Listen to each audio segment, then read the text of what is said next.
Butang baju aku mana? Kan selalu abang pakai baju kot pergi rumah orang kahwin. Ini kenapa pakai baju Melayu? Apa salah kau pakai baju ini? Ini baju kebangsaan tau. Butang baju aku mana, Pa? Salah tu tak salah. Tahu tipa, orang yang pakai baju semacam ini, orang itulah yang nak kahwin. Pa, apa dah kau cakap ni? Kamu orang perempuan semuanya sama saja. Kalau lakinya pakai baju Melayu, kau katakan dia nak pergi kahwin. Kalau lakinya pergi meeting, balik malam lambat, kau katakan dia simpan perempuan. Singkat betul lah otak kamu orang ni semua. Butang bajuku mana dah? Siapa yang kahwin, bang? Kawan aku lah, namanya si Jamil. Butang baju aku mana, Pa? Jamil? Jamil yang mana, bang? Jamil di ofis besar tu. Kau mana tahu kau asyik main mahjong saja, tak ingat bebetan lagi. Butang baju aku mana, Pa? Ofis besar?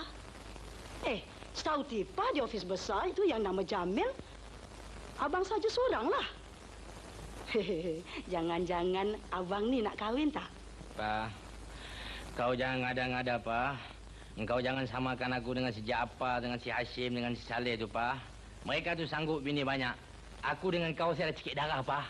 Butang baju aku mana, Pa? Betul kah, bang? Mak, budak ni orang cakap betul-betul dia bila rumah main pulang nanti sekali aku cepuk baru kau tahu. Butang baju aku mana dah? Allah, abang ni. Orang cakap sedikit pun dah nak marah. Siapa yang marah? Aku bukannya marah. Nasihat. Butang baju aku mana, Pa? Ada